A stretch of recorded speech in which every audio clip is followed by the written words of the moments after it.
Black Cats Run podcast.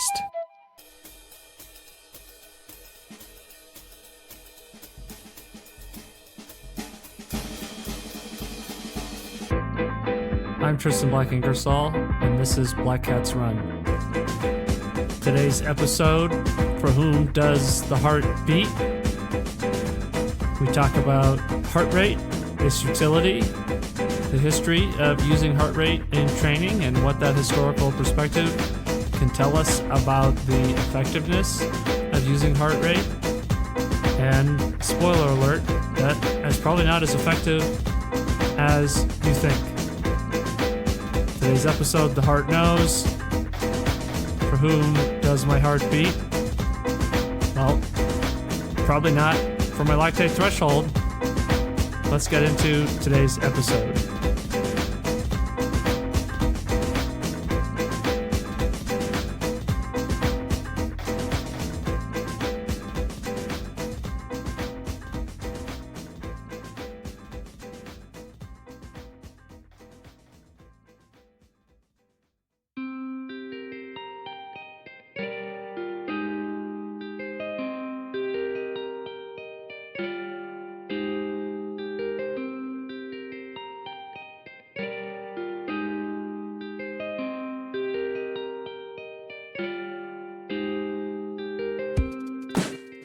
Historical memory is an amazing phenomenon. People really don't think that history plays any role in the present. I think most people think of it as a skill that lets you perform well at trivia night at a local bar, but it doesn't really have any functional utility beyond that. And ironically, I think the conviction of history's irrelevance, or sort of as this ultimate leisure time, self-indulgent area of study, is what perpetuates a lot of the problems that we have. And it empowers the significance of historical memory because we don't even think of that as a concept for most people. Our sense of what is and why things should be done is heavily, sometimes overwhelmingly predicated on our sense of precedent or our historical memory, because precedent comes from our sense of cultural practice, tradition, necessity, a conviction that things are done a certain way because of blank, right? The idea that because it is done, it must be good to do. And sports, certainly endurance sports, are grossly unaware of the extent to which a very, very narrow historical memory gives a few supposedly seminal events in training history and competitive history overwhelming levels of influence on our contemporary thought process. For something that's supposedly so scientific, endurance sports and training and preparation for competition and the measurement and calculation and calibration of our process towards creating performance, it's actually shockingly unprogressive. And a perspective of history lets us recognize that this is really to the point where it's the historical memory of sport, even oversimplifies the essential understandings of events in training history in the past. The historical memory of sport predominantly creates the illusion of simplicity.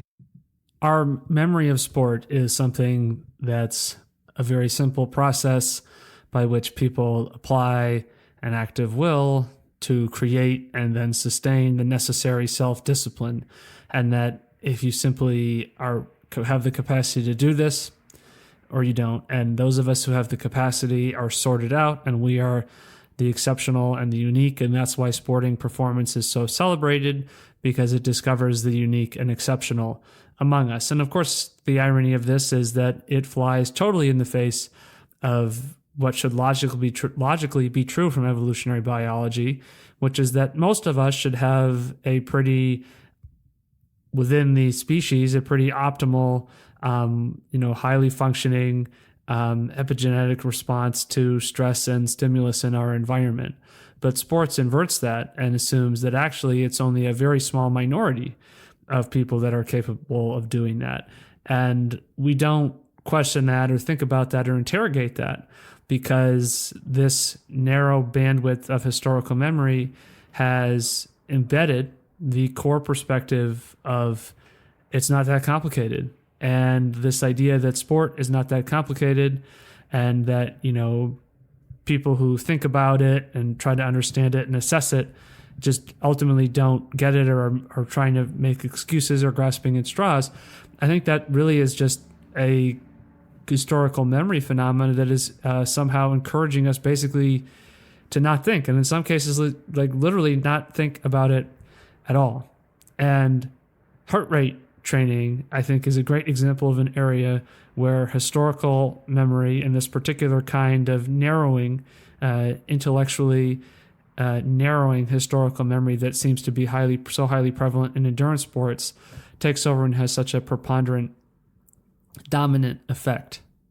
And in this episode, what we want to try to explore is, what is this whole concept of heart rate training? Why do people fixate on it, make use of it, or at least convince themselves they're making use of it to drive and direct their training? I want to question whether or not it's realistic to really, do that, and what we can really get out of that.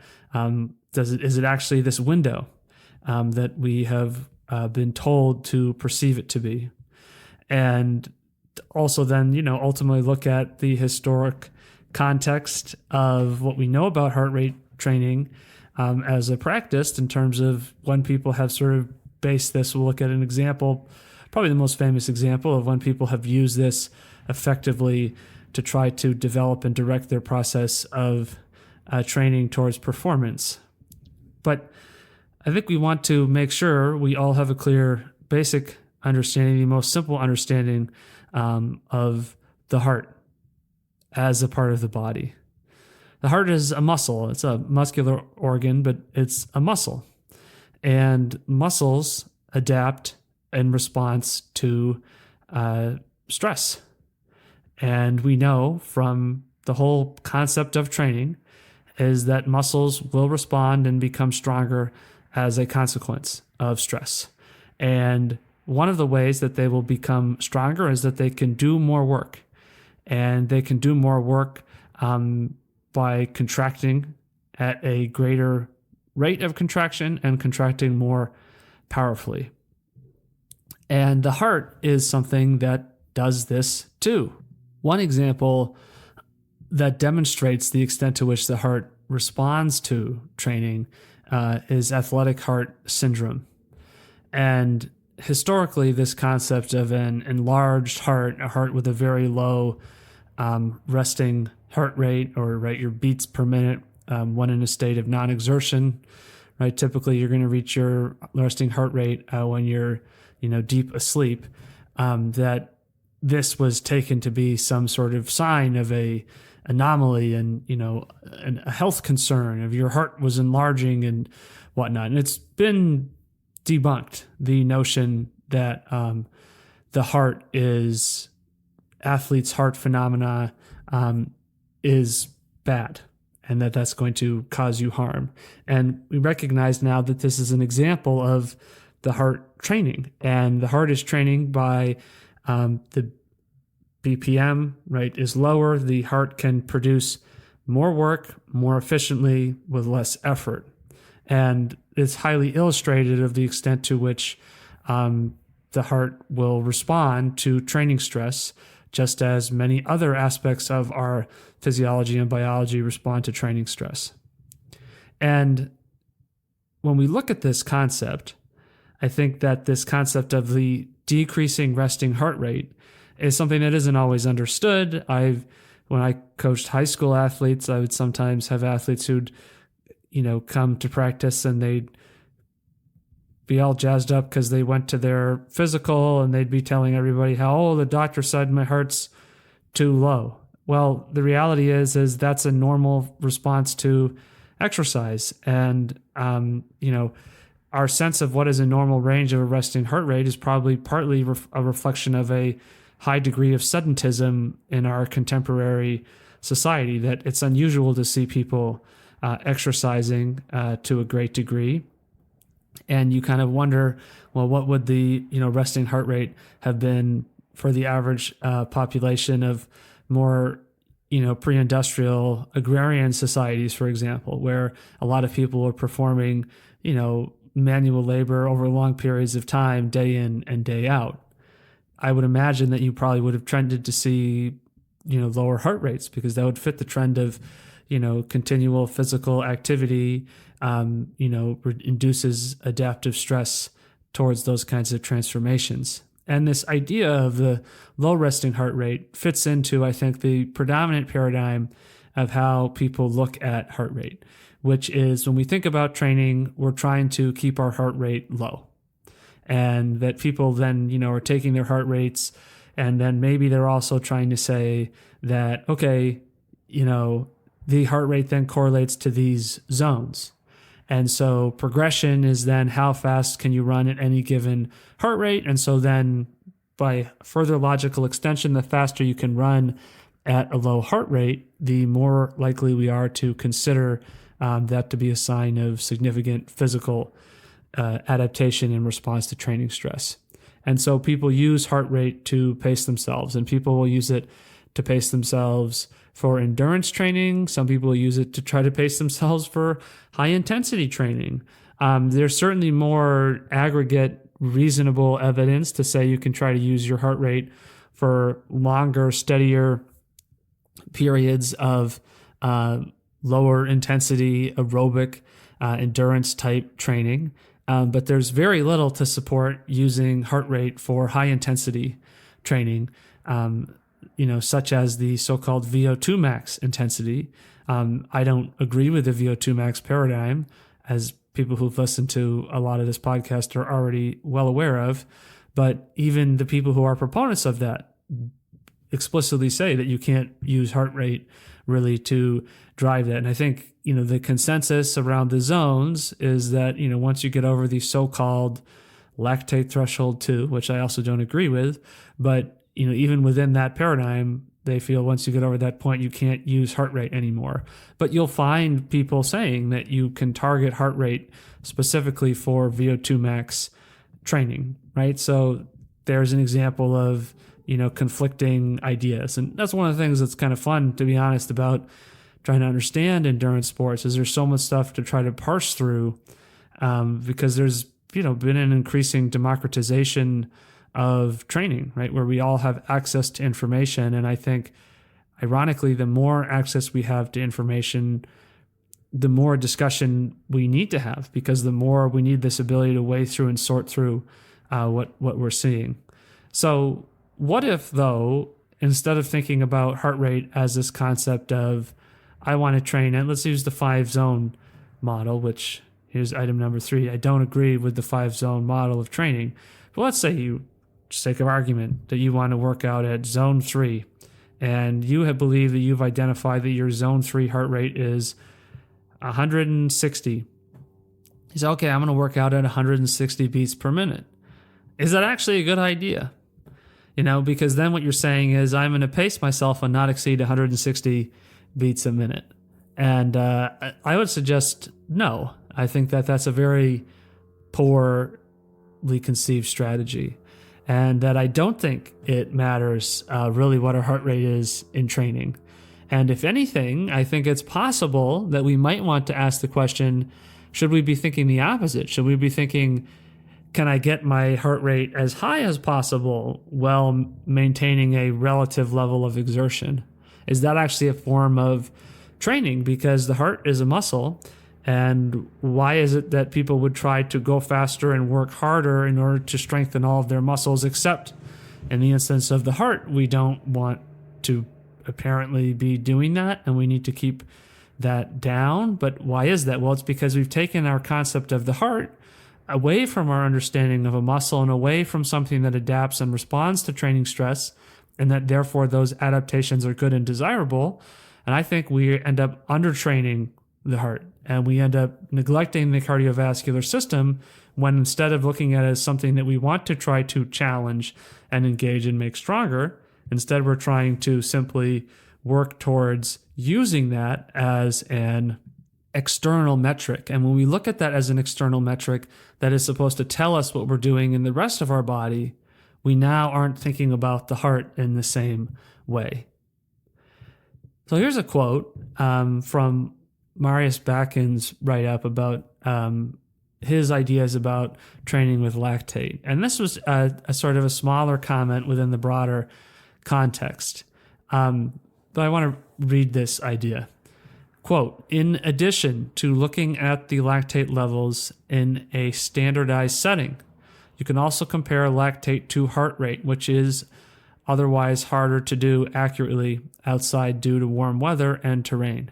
In terms of that, what you want to aim for is the lowest possible warm-up heart rate at a given pace and the highest possible heart rate at the highest possible speed at the anaerobic threshold. Right before I ran my 13:06 best for 5,000 meters, I did a threshold session with a heart rate of 181, just 11 beats below my max at a lactate level of 3 millimoles and speed of 253 per kilometer.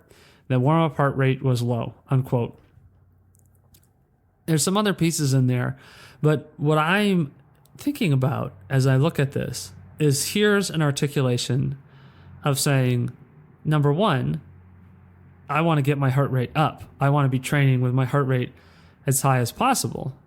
Which goes against a lot of the concepts of how people believe you should be utilizing heart rate, or to the extent that people believe that you should utilize heart rate. I think the reality is there's a lot of people that don't use heart rate, because I think when people get to kind of higher, more competitive environments, we kind of inevitably end up abandoning strategies that aren't highly effective because they just kind of get winnowed away because of the lack of responsiveness that we get relative to our competitive goals.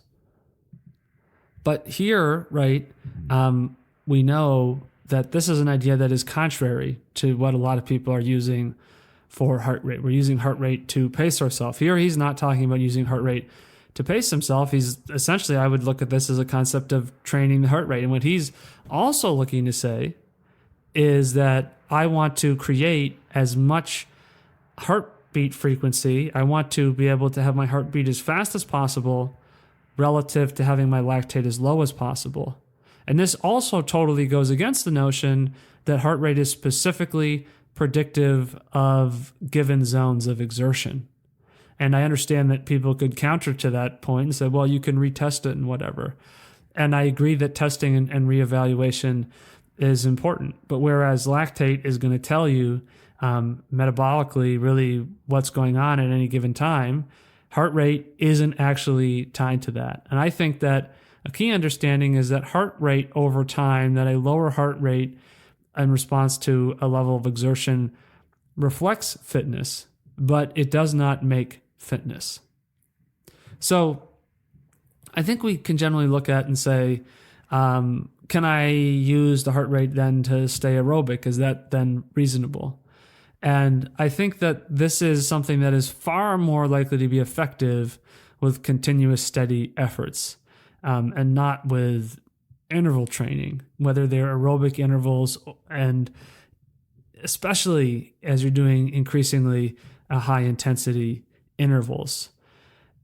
In a race situation, I will oftentimes look at my heart rate and I use that as a reference point to sort of conceptualize, okay, right now I feel really good, I feel really comfortable, but if I know from past experience that if I go much over blank, I seem to find that my ventilation, my ventilatory rate, my respiratory rate starts to increase dramatically. And that's in an instance, though, where I'm trying to apply basically as constant a level of stress as possible. And my heart rate graphs after those races will oftentimes, they'll rise initially, and then they'll basically be like a laser beam all the way through. And I think that you can look at heart rate data and you can perhaps speculate on how comfortable or how much, how close somebody was to their limit in a race, depending on what their heart rate looks like. And sometimes if races are longer, it might be that the first part of the race, there's more variation as the rate is going up and down and going up and down. And then as they sort of get further into the race or closer to the last portion of the race, then the heart rate starts to become increasingly level. So it's like some level of elasticity of energy, maybe, just sort of making up phrases here, which maybe isn't such a good idea, but elasticity of energy almost is gone. And if you've done long distance races, then you probably relate to what I'm talking about, whereas at first it will usually feel incredibly easy, almost distractingly easy, and it's not until the later phases that things start to get difficult. And usually if you go back and you look around the time that changes, you also lose that variability in your heart rate. And I think that part of that is because the heart rate is a reflection of stress, and it's a muscle, and you can tell how hard that muscle is working based on what it's doing. And if it's able to sort of apply a little work and then sort of relax and apply a little work, then obviously you're feeling comfortable. When you get to the point where it's just constantly drilling it at its sort of maximum sustainable rate, then you're usually at the point where your level of stress is getting quite high. But outside of a racing context, I really find that heart rate training is pretty useless. And I think that one of the reasons why people are really focused on heart rate training is because it's an available metric, and because in other sports, there's a lack of competing metrics and the sense of, well, I need to have this external, this number evaluating what I'm doing. And I think there's utility to that. And it's not just, but at the same time, there's limitation to that. And that's not to say that, well, power is somehow always better. I did a run on Sunday that was pretty unremarkable. It was maybe like 85 minutes, is like 11 miles or something. And I was trying to do some 600s at threshold and then 300s easy. And I, for the life of me, could not feel comfortable. And my watts were appropriate. They were under threshold, but, and then I finished and my lactate was 2.5, way over threshold, right? So there's another instance of, well, you can't really tell exactly from, any given number always what's going on. Sometimes when you don't feel good, that's the most important indicator. But by the same token, my heart rate was also consistent, with where it's sort of built up to. And if you've looked at some of the stuff that I've shared on the Instagram page at Black Cats Run and on the YouTube channel now as well, I've showed some of this data in terms of my progression of lactate threshold efforts with my running, which was where I've been primarily working to apply this over the last 2 to 3 months now, it now being October. And in doing this, I've had a somewhat moderate trend of increase in heart rate, but it has also been, relatively modest.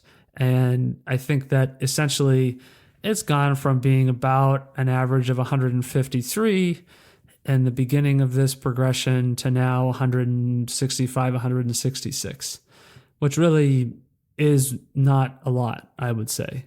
And if anything, I think that it's possible. I would want to see that continue to go up. And as long as the lactate is staying low, then that's good, right? Maybe my heart is getting stronger as a process of that, right? And even if that's not necessarily the case, I think just asking that question is important to sort of try to challenge our set of fixed mindsets about heart rate and its relative utility as an indicator of exercise stress and exercise stimulus. Because if your heart is beating faster, are you making this stronger, right? Because, no, I think the qualifier is I don't use a chest strap really for the most part because I don't care about heart rate that much. And I think that the evidence seems to suggest that the wrist watches with the heart rate readers on the watch are basically about 95% as accurate as a chest strap. And the chest strap is just, on the bike, I don't mind it on the bike, but when I run, it tends to give chafing and cut into my skin, which is obviously, as you can imagine, very uncomfortable. And anybody who's experienced that probably knows exactly how unpleasant that is. So, and as I'm doing this, though, I think that in aggregate, I think the data I'm getting is still very reasonable. And so, yes, my heart rate is higher than when I started doing these lactate threshold sessions, but my millimoles are low and I feel comfortable. So does heart rate matter at all? I think no, but also yes. Like in racing, my heart rate can be as much as 192 beats a minute for 90 minutes. And maybe in training, I want to see if I can get to the point where I can do that comfortably. Maybe I don't. Part of my point here is I'm not really paying that much attention to heart rate in training. I think it's something that you can look at over the long term to sort of reflect, again, am I getting in better shape, right? Over the longer period of time. One aspect of fitness is your heart shouldn't be beating as fast to be going at a given intensity as compared to where it was maybe 3 or 4 months ago. But at the same time, that's also a reflection of the fact that your lactate threshold has increased. And so that relative intensity is also falling further and further below your lactate threshold, which means that you're more metabolically efficient at that intensity. So that also is just in general systemically less stressful. And I think the level of perceived exertion is almost always going to have a preponderant effect on how we feel, and more so than our heart rate, because I will do lactate threshold where my heart rate is 160 to 170, and it will feel very easy. And then I can go out and have my heart rate be 160 to 170. It can feel absolutely terrible. And I tapped into this research from Andreas Vinhorst, who's a medical doctor, a PhD, and I don't know if he's still a competing professional triathlete, but has been a professional triathlete. And I got this, came across this listening to some interviews with Tim Noakes, who Andreas Vinhorst had done this research and gone to study with Tim Noakes. And basically, this research demonstrated that being ahead or being behind in a competition will change the function of your biology. And what does that tell us then about the level of exertion, right? And our ability to do things easily or more difficult, and then easier or with greater levels of difficulty, I mean to say. And then in turn, what does that suggest about the heart? I think it suggests the heart is reactive rather than instructive. Because if being in a relative position of competitive success, being in the lead, feeling like you are stronger than somebody, even if it's an illusion, versus feeling like you're weaker than somebody, even if that is also an illusion, is going to have a significant impact on your ability to perform, regardless of your heart rate. And at the same time, it's probably then going to make your heart rate feel different. And by feel different, I mean that that heart rate that you are at will feel significantly easier or harder depending on that relative social environment of social comparison of performance, changing the biology. And I think that shows the heart, again, as being reactive rather than instructive. And some people say, well, if it's reactive, then that's why I can use it to guide my training, because it's reactive. And I'm not suggesting that there's no evidence to say that people can train well while also looking at a heart rate number. But I think that to really determine if that's the case, you'd have to find some way to put them in a sensory vacuum where the only capacity they had was to look at their heart rate, because people aren't just looking at their heart rate, they're taking in other pieces of information. And I think a lot of successful athletes at whatever level of performance, but people who are getting a level of improvement over time through their training, are probably people who are willing to pay attention to, how they feel, and they're going to adjust the intensity how they feel. I think that most, competent, achieving people in sport are not, ignoring how they feel and just exclusively focusing on their heart rate. But I'm sure there are a lot of people who do have that experience.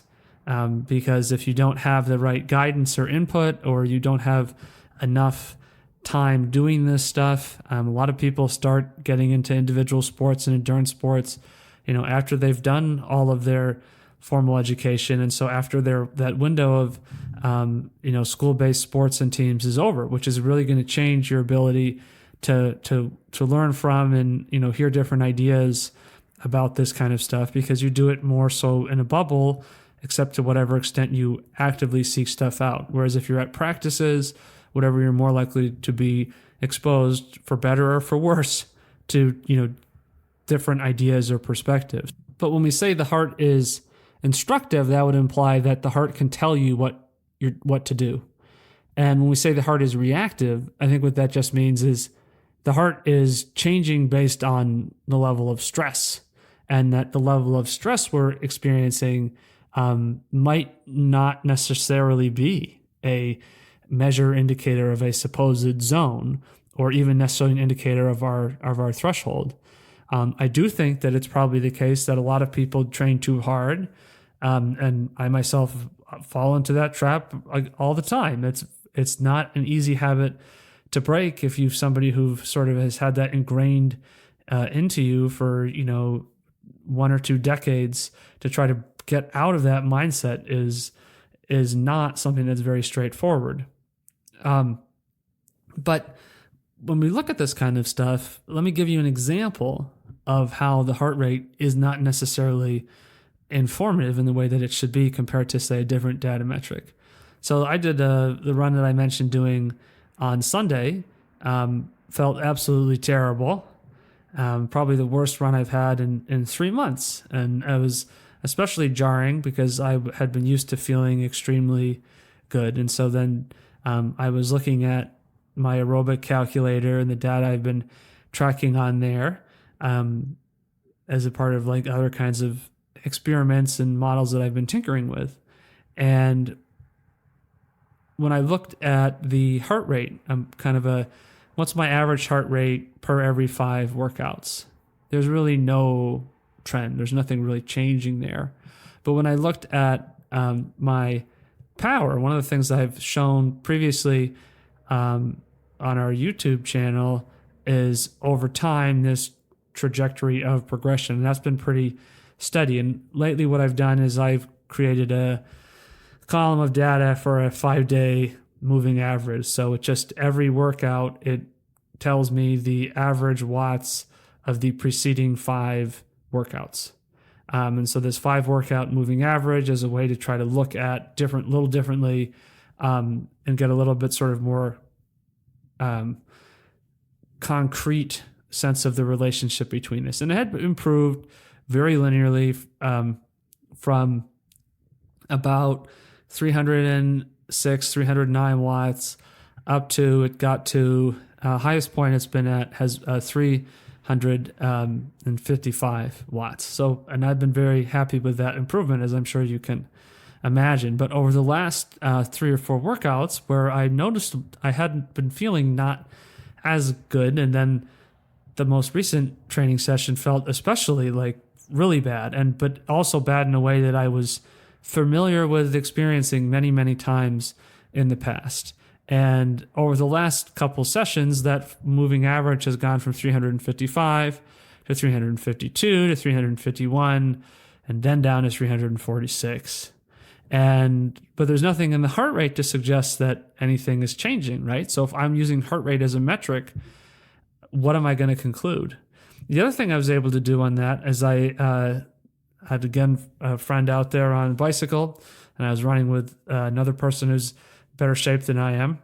And I was, we stopped after the first set of 600s. I said, I want to test this. I realized I didn't have any wipes. So I was like, tested it, and it said 2.7 millimoles. And I was like, well, I can't really wipe this clean from sweat, so when I'm taking the sample, so this might be contaminated. So I said, whatever, there's no way that it would be that high. I don't feel good, but the watts or whatever, and just doesn't, why would it be that high? And so then we did the next set, and I got back to the car where I had the paper towel, whatever. So then I was able to take a clean sample, and it said 2.5 millimole. So I guess the sample I got earlier in the workout was actually probably accurate.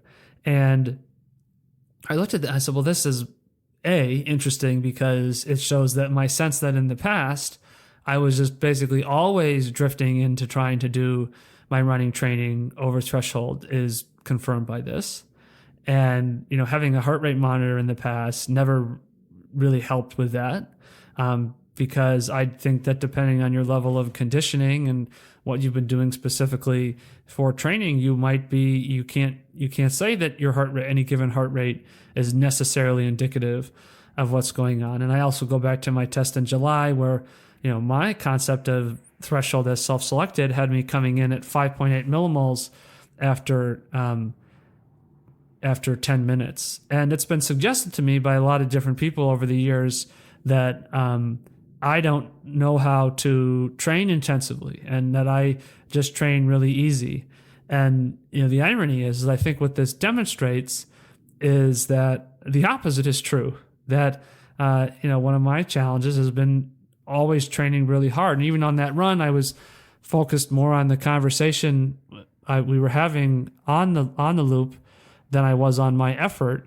And then I started to realize that, this is a very familiar feeling, just sort of like displacing and ignoring, however I'm feeling that I'm exerting, and just defaulting to I'm running with somebody, or I wasn't riding in this case, but I could be riding with somebody, and I'm just doing whatever intensity they're setting and just sort of continuing to talk and, and just talk over my level of, aerobic strain, and a very familiar feeling. And then looking at this data in this way, it's like, wow, this is not good. Like, all these times when I felt like this, I've done so much training over threshold, but the heart rate wasn't revealing because it was just in the 160s again.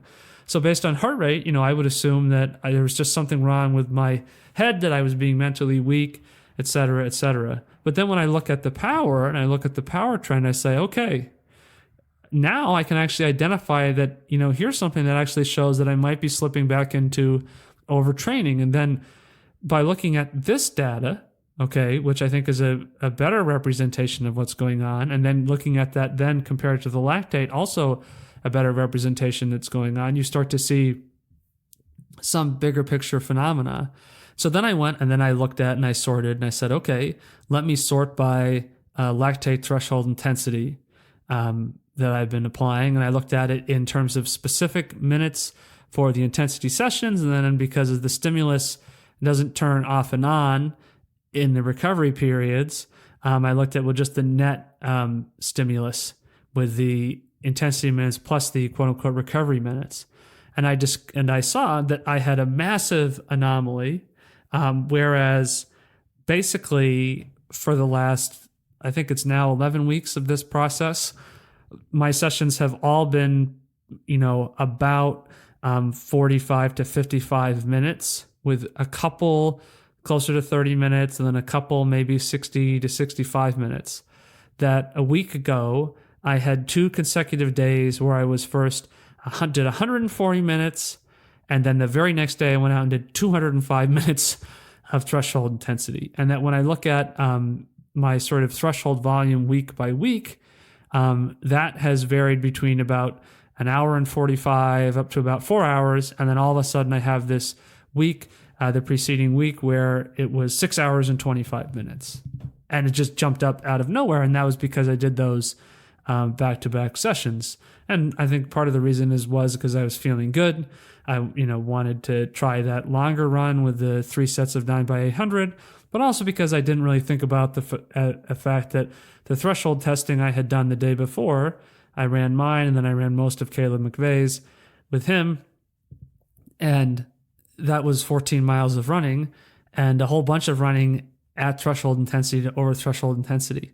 And I consecutified that, between that day and then the subsequent longer run day. And then I look at this and I say, okay, well, now I see what's going on and I can identify from this data, okay, this is a trend towards overtraining, because it's my perspective on this. My hypothesis is that if you're training correctly at this intensity, you should just generally continue to see a progression. And maybe at some point you see diminishing returns in that progression. And I've mentioned in other contexts that one of the episodes we're working on is an episode about terminal velocity. What happens as you get closer and closer to that ultimate cutoff, because you obviously can't go infinitely faster at threshold, that's just impossible, right? The body can't go infinitely fast, so therefore your threshold also cannot be infinitely fast. So what happens when you get closer to terminal velocity? How would you know if that's the case? Although I would say most of us aren't ever going to get anywhere close to that. And so if we're really seeing a drop off in progression, it's going to be a training issue. But so now I can look at this, and it's because this is the first time I've had a regression in watts, and I can identify this as overtraining. I can use my knowledge from the lactate meter, and I can make this insight. That's instructive. I can't see any of these conclusions or recognize any of these possibilities from heart rate, because there was nothing about my heart rate that suggested that anything was amiss.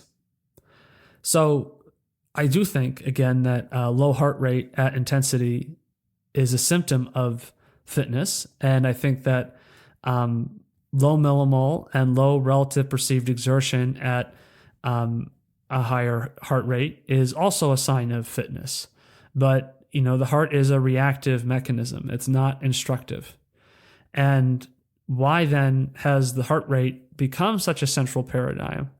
So if you look into the history of heart rate use in training, and you say look into the heart rate monitor, for example, which is obviously a critical piece of wearable information technology that people have used.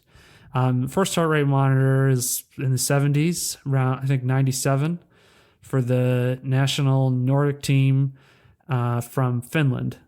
And, probably about 5 or 6 years after that, it starts getting produced for the mass market.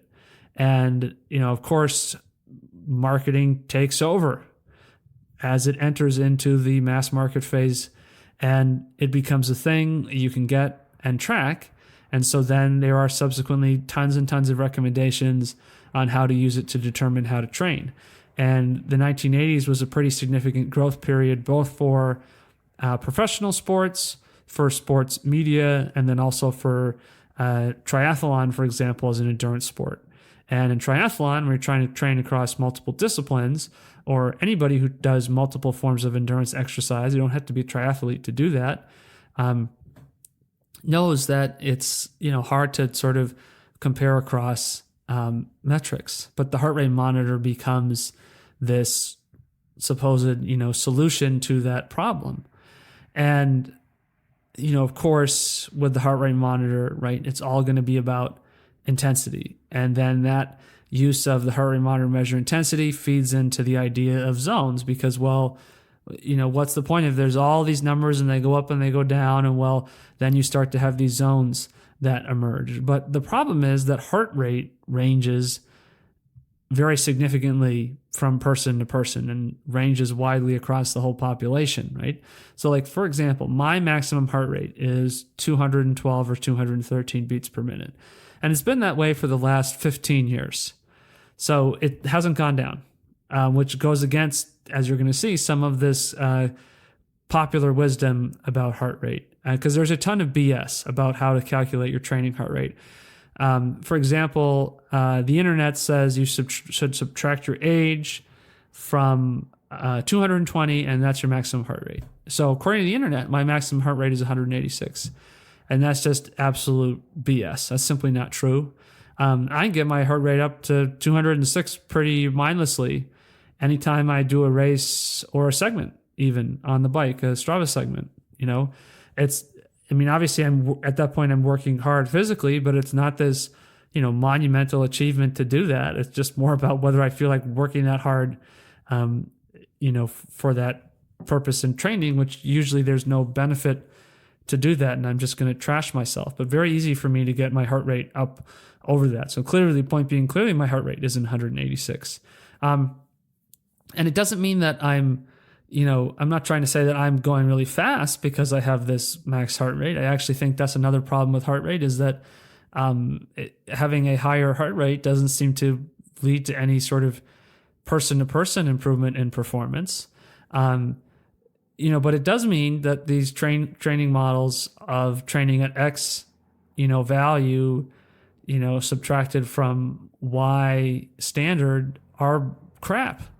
But a lot of people don't know that. A lot of people think that 150 beats is 150 beats, and it becomes the standardized phenomena. But a lot of people don't realize that their maximum heart rate is very, very different. But this is what you find on the internet. You can consider also the method, maximum MAF, maximum aerobic function, which Phil Maffetone, which is also something that gained a lot of traction in triathlon, I think in the 80s and the 90s, I want to say. But the math method, one of the recommendations is subtract your age from 180, and then that's how you should train. And I bought the book a couple years ago, and I really do not recommend the book because there's like maybe one chapter that's kind of interesting where it sort of explains basically subtract your heart rate from blank and then just only train at that heart rate and then eventually get faster at that heart rate. And I think in a lot of ways that's a good concept. I think it's similar to the concept of, identify lactate threshold, basically keep yourself aerobic, train aerobically, and eventually, if you just do that, you'll get faster and faster aerobically. But if I trained at the Maffetone's method, my training heart rate would need to be no higher than 146. And if I'm doing that, I'm so far below lactate threshold, I would question whether or not I'm even getting the significant level of strain for that system. Because when I run at lactate threshold right now, it's like 160 to 170. Even for my dad is 64, and according to the Maffetone method, his should be 116 beats a minute. But when he runs at lactate threshold, his heart is at least around the 130s right now. So like this guidance is so mass market, is so ubiquitous and generic that it doesn't probably work, that it's like not generic. Like it probably works for a very few people, but the illusion is that it works for everybody. So you can imagine people going out and trying to say, well, this is this heart rate and I'm going to do that.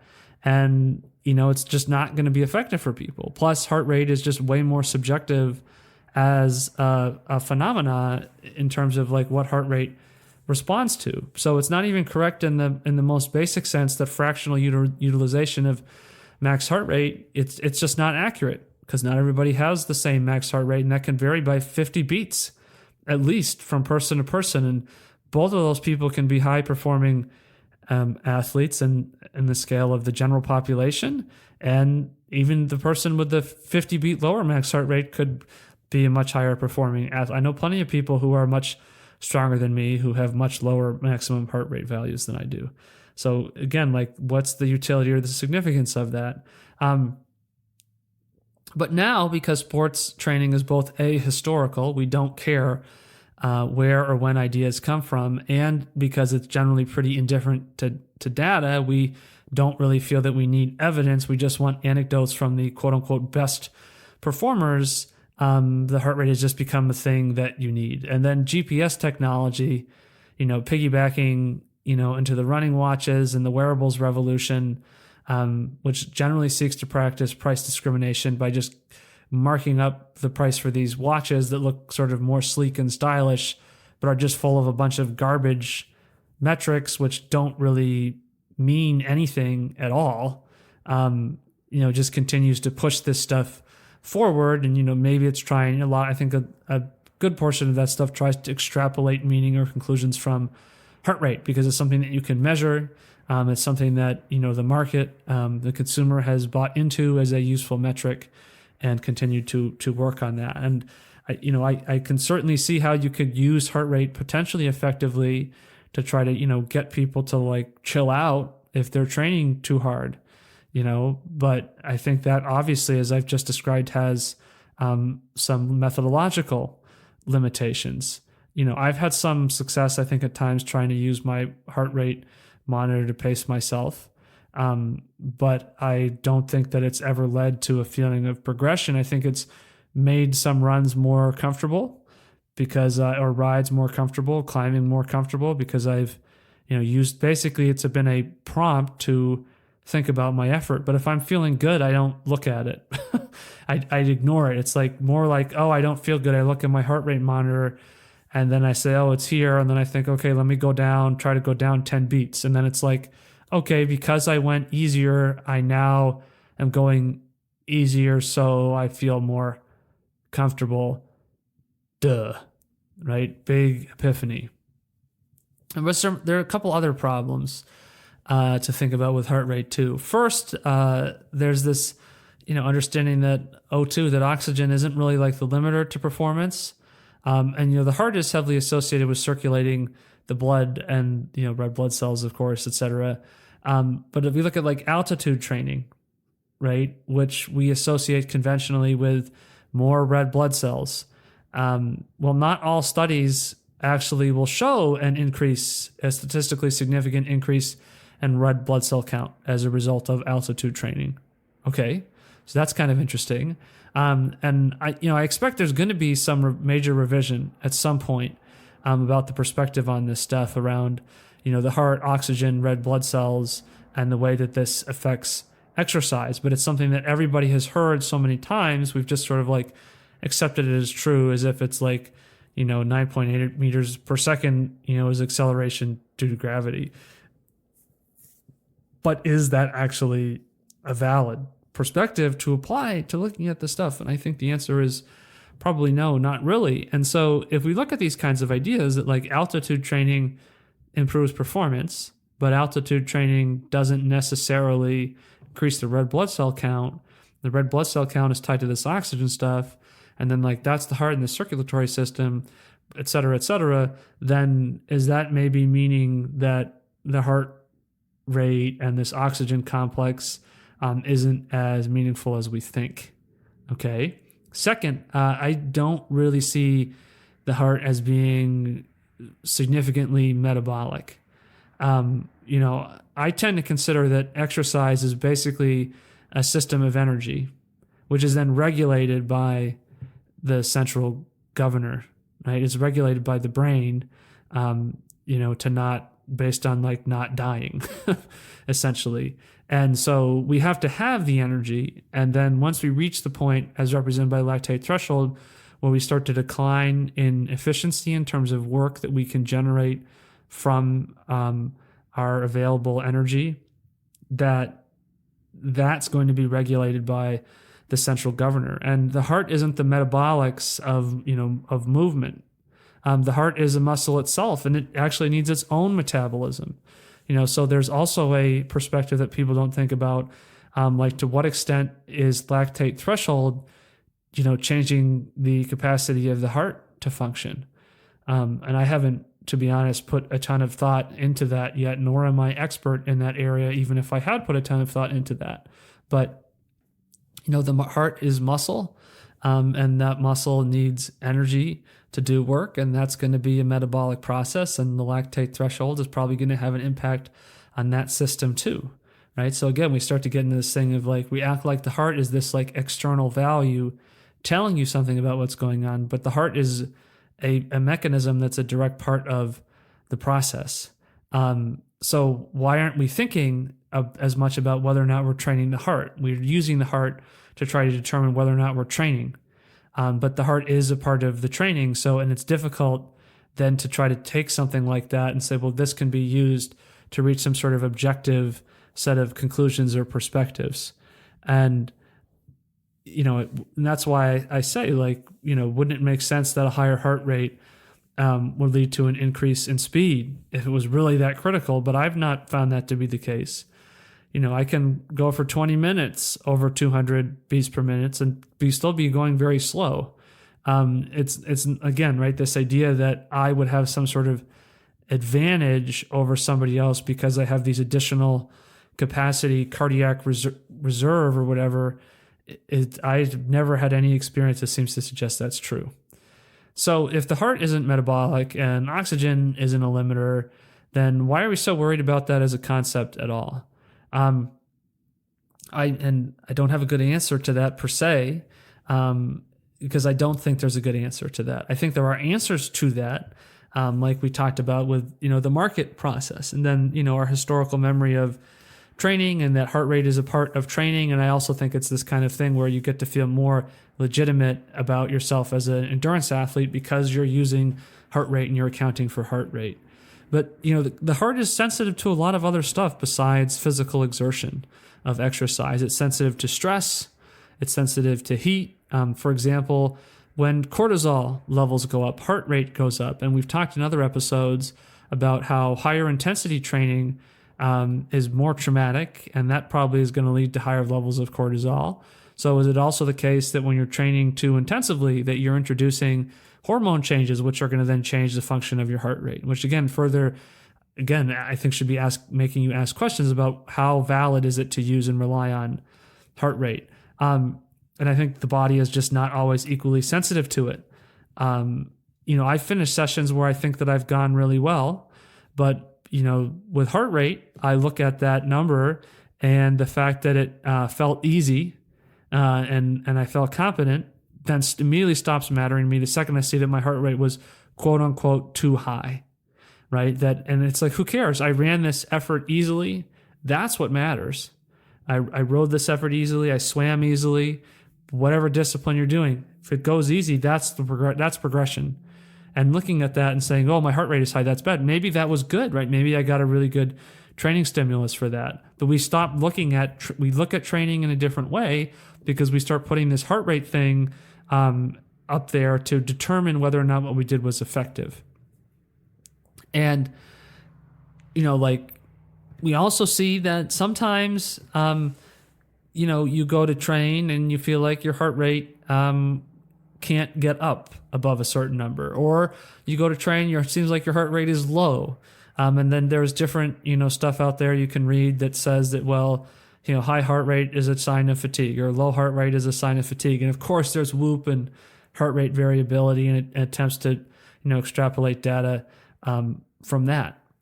And I think that's limiting. Heart rate also is just not responsive during training initially. It's reactive, but it's not responsive. So like if you're doing interval training, the heart rate is slow to rise. And so that's why for short, high intensity intervals, which by necessity are short, looking at your heart rate is kind of pointless because by the time it's really up, you're probably done. So you can maybe look at the end and you could say, well, how high did it get? But you can't really be using that for data during the session, which means it's not instructive. For me, we're doing a lot of my training at 5:30 in the morning, which doesn't always feel very good for my sleep process because I don't go to bed early enough, frankly, to feel that I've slept enough when I get up, although I'm not convinced that there's any amount of time I could give myself sleeping to where I'm going to feel good getting up at 5 o'clock to go start working out by 5:30. But I don't know, maybe I need to experiment and report back. But that kind of a process, is that going to have an impact on my heart rate? Is it going to be higher or lower as a result? Does that mean my training is going to be better or worse? Am I getting more or less benefit because my heart rate is higher or lower? There's too much possibility here. And even if you could answer all of those questions, the fact that there are so many questions that need to be answered demonstrate that this is kind of a problem because it is limited and it's ineffective as a mechanism, right? Just like you can't use it to identify overtraining, right? You could walk away from that, you're not going to, rule of thirds, 1/3 of the time you're going to feel good, 1/3 of the time you're going to feel bad. No, some of the times you're going to go out and your effort isn't going to be what it needs to be. And when you have the right tools, you can look at that and say, oh, the reason why I'm feeling bad is because I'm not training the right way. And actually, if I feel bad 1/3 of the time, it means 1/3 of the time I'm wasting my time because I'm not training the way I need to train. So let's go back to kind of try to tie these concepts together.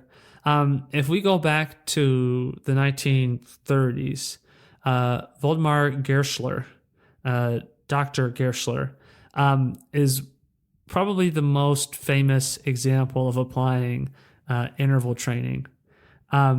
And here's a couple quotes from newintervaltraining.com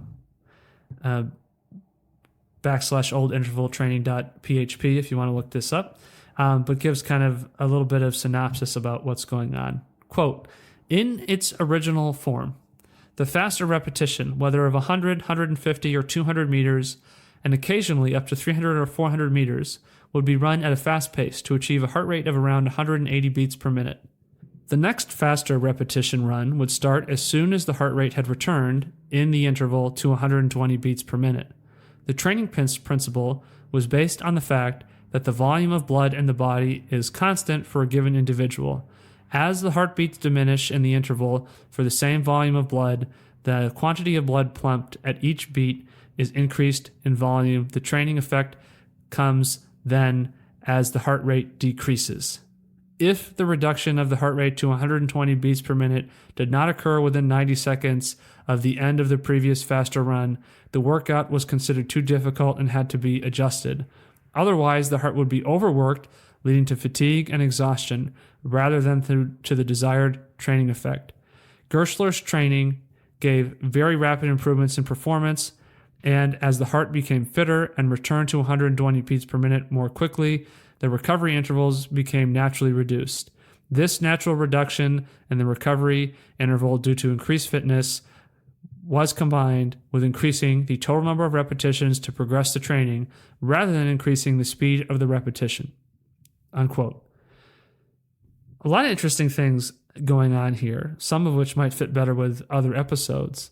But this original concept of threshold training, well, there's a slip, right? This original concept of heart rate training, which I think is based around a kind of threshold. Here, this threshold is this 180 beats per minute concept.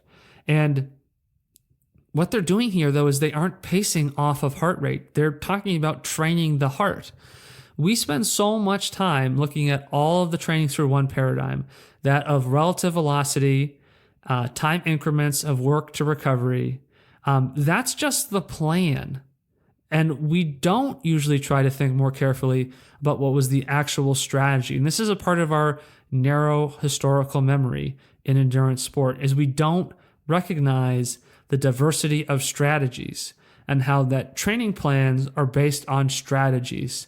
And the reason why you can have different plans being effective is because you have different concepts of strategy. So there's probably some things here that, we would say probably should be debunked, right?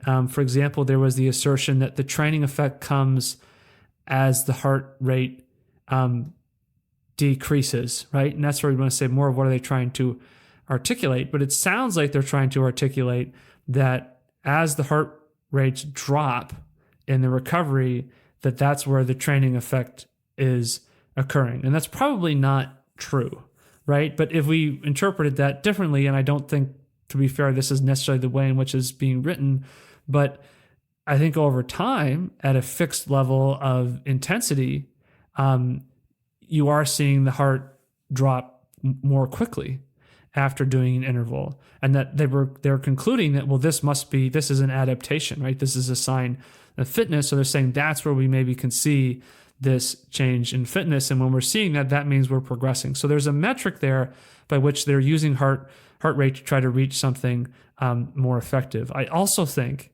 that it's worth noting that when we think about this 180 beats a minute, well, we know the first heart rate monitor is invented in 1977. So what are they doing? They're probably finishing, and they're maybe checking their pulse, right? So 180 beats per minute, I think, then becomes a concept of a kind of exertion, because it's also the case that we know different people have very different heart rates, and I could get up to 180 beats a minute and be at an effort that I could do for a marathon, and other people might be an effort that they could do for 15 minutes. So in that sense, it's not comparable. But you take this idea of like using heart rate, and then people's takeaway from this kind of stuff historically becomes, oh yeah, you use heart rate, and then it works correctly. But that's a failure to understand that plans do not make sense without understanding their strategy. So like lining people up for battle worked for hoplites, and it worked for Napoleon. Didn't work for the Civil War or World War I. Ask yourself, what is the strategy, right? Just applying the plan is not sufficient. You have to say, what is the strategy in order to get to the point where you're going to have something that's effective? Always ask this question. That should be your priority in forming your perspective about training. And I think that what they are also recognizing in their strategy is I think they're recognizing that the heart is reactive. And then they're looking at it from a reactive perspective. So like if it's gone down enough, then we're properly managing stress, right? Because the heart is reactive to the stress of training. Now, maybe that's not the way they would have articulated it, but I think it, subjectively makes sense to sort of interpret what they're doing from that kind of a perspective. And I think that is sort of reflected in the quote that I shared from that source. And, probably the most famous example of athlete training with Geschler was Roger Mullins, who had the world record in 1955 in the half mile when he ran 1:44. And of course, he loses to Peter Snell in the 1960 Olympics. And Snell ran 1:44.3 in the 800 and trained with Lydiard. But I think they also basically used a strategy to training, which I would say is very similar, and finding a different plan to execute that strategy, looking at stress, monitoring, managing that level of stress. And that you're seeing there are very different plans, but in strategy, right, that they're actually doing something that is more similar than the plan might initially suggest. And so then we, though, look at today. Well, is this how we use heart rate now? And the answer is no, this isn't how we use heart rate now. Now people use heart rate to identify supposed zones. And I think one thing that we can conclude is that heart rate is just a very limited metric for training purposes. It's probably a better metric for evaluative purposes, and I think it's probably a better metric to use to identify our level of stress. But we also see a limitation with that where you need to be able to identify trends in your training. Are you trending towards overtraining, for example? Because if you can't do that, then you're going to limit or curtail your ability to make the kind of progress or progression that you're looking to get out of your training. I think ultimately the best thing to do, as is the case with all of this stuff, is to test our hypothesis. And this goes back to our aerobic calculator concept and Black Cat's law. We validate our training practices by creating progression. And a lot of people use heart rate, and a lot of people don't experience a progression in fitness. That suggests that heart rate is not a tool that's going to suddenly, right the ship. And a lot of people collect heart rate data. I'd say probably most wearables you get today are going to have heart rate. And I don't think it's leading to any kind of groundswell of a shift in performance. So I think it's probably important to question the utility of this metric. Most of us aren't going to reach our true terminal velocity for a variety of reasons, and maybe using heart rate as a training pacer is one of them. Thanks for listening to today's episode. If you've enjoyed this episode, check out some of our other episodes. We explore a lot of different topics related to training and the way in which our different ideas as a society, both contemporary and historical, impact and lead us to pursue certain training practices. You can check us out on our Instagram @BlackCatsRun. Send us a message if you have any questions or if you have anything you'd like to hear addressed in future episodes. We'd love to hear from you. We'll catch you next time.